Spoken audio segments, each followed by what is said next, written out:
A Constituição Federal assegura o direito à saúde e à segurança no trabalho. E a sociedade, através dos poderes constituídos, estabelece leis para disciplinar as responsabilidades dos cidadãos e das instituições.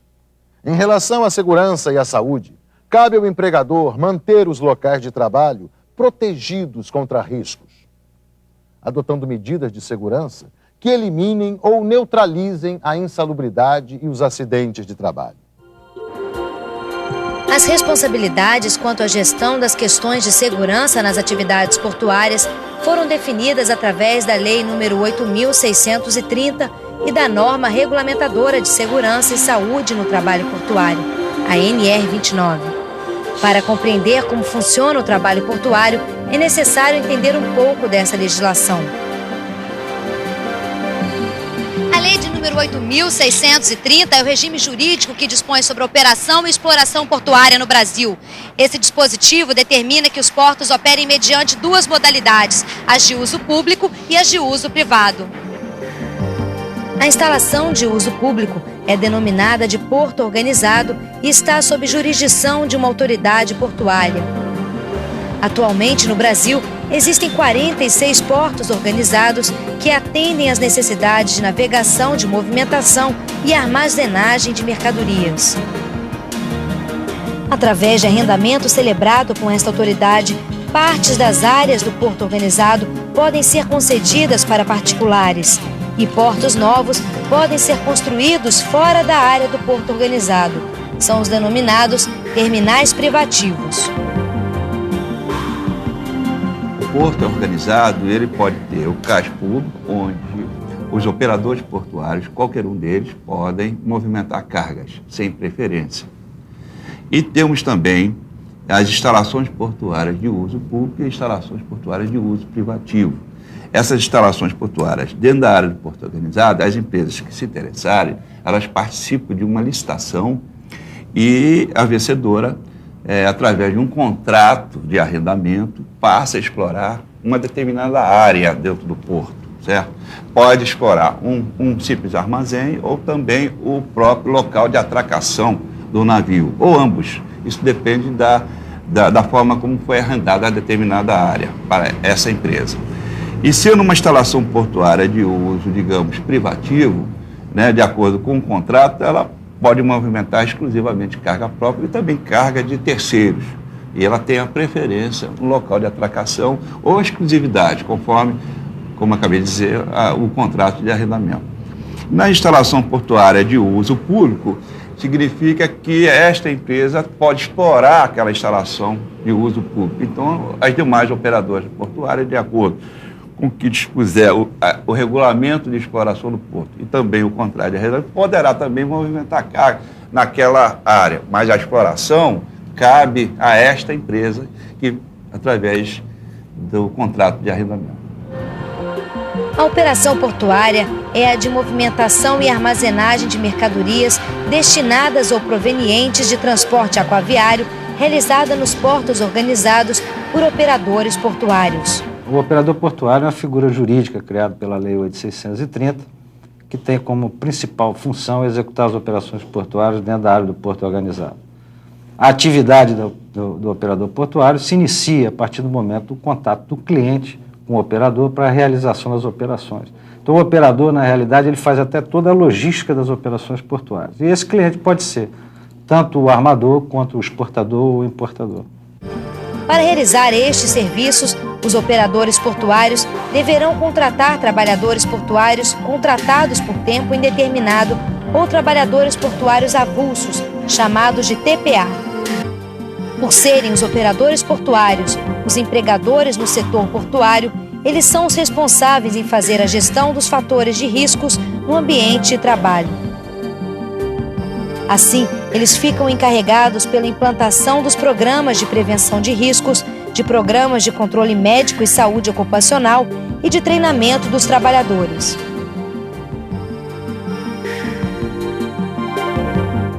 A questão de segurança e saúde nos portos, nós entendemos e vemos com bastante preocupação e a devida cautela, porque nós primamos pela segurança na realização das operações, em função do contingente de pessoas envolvidas nas operações.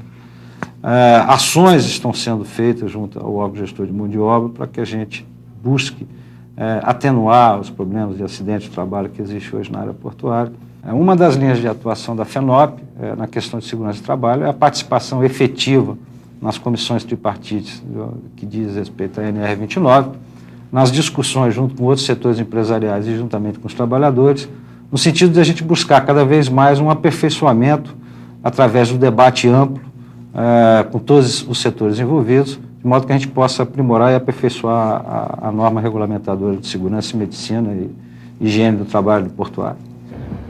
Os operadores portuários devem constituir em cada porto organizado um órgão gestor de mão de obra do trabalho portuário, o OGMO. O OGMO deve fazer o registro de todos os trabalhadores avulsos e fazer sua escalação para o trabalho quando requisitado pelo operador portuário. Quanto à utilização da mão de obra, ela, tanto nos terminais, nas instalações portuárias de uso privativo, de uso público e no cais público, a mão de obra inscrita no órgão gestor de mão de obra tem a prioridade do trabalho. E para determinadas atividades, inclusive exclusividade. Certo? E aí, as empresas que exploram essas instalações e o CAIS são obrigadas a requisitar a mão de obra no órgão gestor de mão de obra. Para facilitar a gestão da segurança e saúde dos trabalhadores, diminuição de custos e facilitar o serviço de segurança, os operadores portuários podem utilizar o OGMO para gerenciar os programas de prevenção de acidentes e doenças. Neste caso, o OGMO será o responsável em executar serviços de assessoria aos operadores portuários, treinar os trabalhadores, identificar os fatores de riscos e fazer as recomendações técnicas de controle. No entanto, a responsabilidade pela implementação dos programas nos locais de trabalho será sempre do operador portuário. O órgão gestor de mão de obra, ele passou a executar tarefas que antes eram entregues aos sindicatos e ao poder público também, através das delegacias do trabalho marítimo, que exerciam, na época, a função de fixar, inclusive, o quadro dos trabalhadores do sindicato. Hoje nós temos equipamentos muito sofisticados. Então, esse órgão tem finalidade de possibilitar esse trabalhador portuário ser um trabalhador portuário por excelência, inclusive dentro do que a lei chama de multifuncionalidade. Por exemplo, um trabalhador, ele pode tanto ser estivador, como também pode fazer atividade nas instalações portuárias, não somente a bordo, no cais público. Pode ele até conferir carga, se ele for treinado, habilitado para isso. Isso está dentro do espírito da lei. O trabalho portuário é dividido em vários segmentos: estiva, conferência, conserto de cargas, vigia de embarcações, bloco e capatazia. A capatazia é a tarefa que se encarrega da movimentação das mercadorias em terra.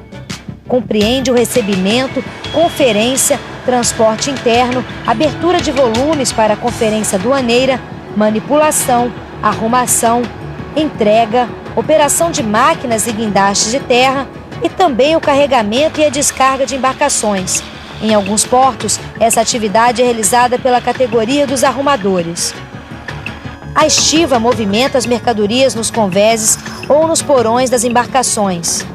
Inclui as atividades de transbordo, arrumação, peação e desapeação. São responsáveis também pelas operações dos guindastes de bordo e máquinas no porão. Contar volume, anotar as características das mercadorias, verificar procedência ou destino, observar o estado das mercadorias, ver a pesagem e conferir outros detalhes da operação de carregamento e descarga de embarcações. Tudo isso faz parte do trabalho do conferente de carga. A vigilância é realizada a bordo das embarcações. Essa atividade consiste em fiscalizar a entrada e saída de pessoas nas embarcações atracadas e fundeadas ao largo e também observa a movimentação das mercadorias. O bloco é atividade de limpeza e conservação das embarcações e seus tanques. Como é que funciona essa atividade de limpeza? Quem é responsável por isso? O responsável é o Sindicato de Trabalhadores do Bloco, do Brasil inteiro. Só que o comandante requisita, quando precisa da limpeza e conservação do navio, requisita esses trabalhadores para fazer essa faina. Além da limpeza, que tipos de reparos vocês fazem no navio? O reparo é batimento de ferrugem, pintura, limpeza de máquina, tanque de água, tanque de óleo. Em alguns portos, existem também algumas categorias não previstas na Lei 8.630, como os dos atracadores ou amarradores de navio. Devido à natureza dos serviços, os operadores portuários devem informar aos trabalhadores sobre os fatores de riscos presentes em cada operação e as recomendações de segurança adotadas pelo terminal. Os trabalhadores têm o direito de não realizarem trabalhos em situações que coloquem em risco a sua saúde e segurança. Nós conseguimos, através de anos de luta, conseguimos a edição da NR 29. O que ocorre agora é que nós precisamos, na convenção coletiva, avançar, e além da NR portuária, fazer com que o porto seja uma atividade mais humana, que as pessoas possam trabalhar e, ao final da sua jornada, voltar para sua casa, né, com tranquilidade. O que ocorre não é isso hoje. Nós temos no porto um quadro de doenças ocupacionais que ainda é muito grande. Nós temos acidentes, quando ocorre no porto, um acidente gravíssimo. E o porto é uma atividade macroeconômica, uma atividade muito pesada do ponto de vista do investimento. Na hora de investir para a segurança, sempre você tem alguma dificuldade. O que precisa fazer é o sindicato trazer o empresário para essa discussão, fazer com que o governo também fiscalize isso aí, no sentido que o porto possa se tornar um local seguro, que as pessoas possam trabalhar e, ao final da sua jornada, ir para sua casa com maior tranquilidade. A administração do porto, o ógmo e os empregadores são responsáveis pela criação do plano de controle de emergência e do plano de ajuda mútua. Esses planos devem prever situações como incêndio, explosão, vazamento de produtos perigosos, queda de homem ao mar, poluição ou acidente ambiental, socorro a acidentados e condições de mau tempo. Estes planos devem prever a aplicação periódica de treinamentos e simulados, pois só assim o trabalhador saberá o que fazer em uma situação de emergência. As equipes devem ser treinadas para executar os procedimentos corretos em caso de acidentes. O plano de controle de emergência contém todos os procedimentos de segurança e as indicações de procedimentos para o caso de vazamento de um produto. É um programa de controle de emergências. Tá? Todas as empresas hoje no Porto de Santos, tá? Elas são até para atendimento à NR 29, até para minimizar os problemas de riscos de incêndio, situações, ocorrências adversas, aquelas que fogem ao controle, fogem ao trabalho rotineiro, né? Então, é um grupo de pessoas formado com as diversas pessoas, com os diversos funcionários da empresa. Nós temos mecânicos, eletricistas, operadores de equipamentos, que foram treinados, né, no combate a incêndio, no controle a vazamentos, tá? E que toda vez temos um líder da equipe de emergência, toda vez que existe a necessidade de acionamento, essas pessoas adentram na ocorrência, tá? Minimizando os impactos ambientais. Fiscalizar, orientar e adotar medidas necessárias para o cumprimento dos preceitos legais sobre segurança e medicina do trabalho são algumas das atribuições do governo. Essa tarefa é executada por auditores fiscais das Delegacias Regionais do Trabalho, DRT. Qualquer denúncia de irregularidade e descumprimento da legislação deve ser encaminhada a este órgão. O Ministério do Trabalho possui hoje, em todos os portos importantes no Brasil, uma unidade de inspeção, basicamente para verificação dos cumprimentos previstos na Lei 8.630 e na NR 29, nas atividades portuárias e aquaviárias, de tal forma a proporcionar nas operações portuárias condições seguras e saudáveis na realização desse trabalho. A gestão dos aspectos relacionados à segurança e saúde do trabalhador deve contar com a participação de todos os segmentos da atividade portuária. Se cada um fizer a parte que lhe compete, o sucesso dos programas de prevenção de acidentes e doenças estará garantido. Fundacentro, trabalhando pela segurança e saúde de quem trabalha.